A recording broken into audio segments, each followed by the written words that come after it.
ग्वालियर के Vidya Niketan boarding school की पढ़ाई जितनी फेमस थी, उतनी ही फेमस थीं उसके हॉस्टल की भूतिया कहानियां।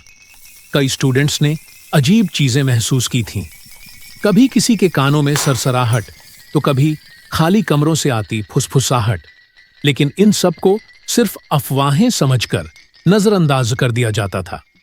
रात के 1:30 12वीं क्लास के 4 दोस्त सूरज, रवि, अर्जुन और समीर हॉस्टल के अपने कमरे में बैठे भूतिया कहानियों पर चर्चा कर रहे थे। तभी सूरज ने कहा, तुम लोग जानते हो, इस हॉस्टल में जो सबसे ज्यादा डरता है, उसी के साथ सबसे पहले कुछ बुरा होता है। सब हंसने लगे, लेकिन तभी सूरज ने एक खेल के बारे में बताया, चार्ली चार्ली गेम। एक ऐसा खेल जिससे हम जान सकते हैं कि सच में इस हॉस्टल में कुछ है या नहीं। रवि इस सब को बकवास समझ रहा था और अपने फोन में गेम खेल रहा था, लेकिन सूरज ने जबरदस्ती उसका फोन छीनकर उसे भी गेम में शामिल कर लिया। खेल की शुरुआत कमरे के बीचों बीच एक सफेद कागज रखा गया। उस पर लिखा था हां और नहीं। एक पेंसिल को क्रॉस शेप में रखकर सूरज ने खेल की शुरुआत की।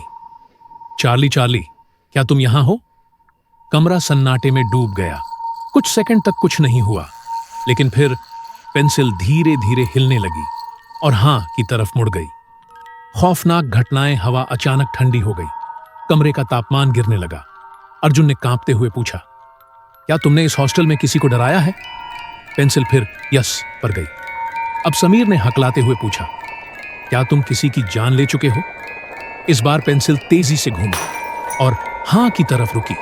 तभी दरवाजे के बाहर से किसी के पैरों की हल्की आहट सुनाई देने लगी। सबकी धड़कनें तेज हो गई। रवि का मजाक और अनहोनी।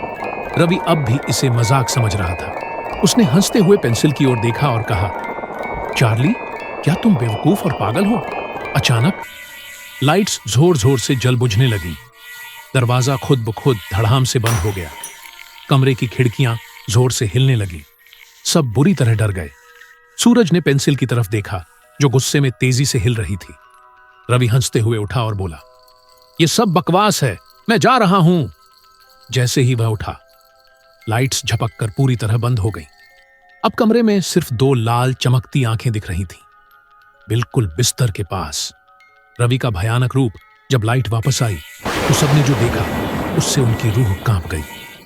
रवि का चेहरा नीला पड़ चुका था, उसकी आंखें सफेद हो चुकी थीं और वह अजीब अजीब आवाजें निकाल रहा था, जैसे कोई उसका गला घोंट रहा हो।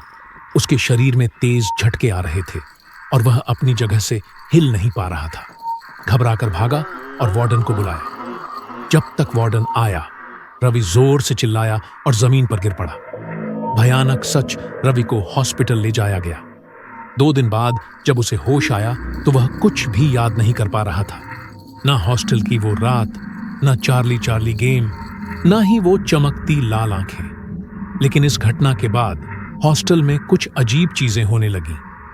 रात के समय दरवाजे पर खटखटाने की आवाजें, खाली कमरों से आती सिसकियां और कई स्टूडेंट्स ने देखा कि कोई परछाई बिस्तर के पास खड़ी रहती थी।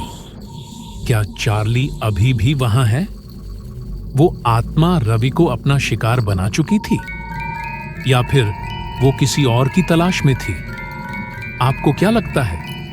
क्या ये हॉस्टल अभी भी शापित है? हमें कमेंट में जरूर बताएं।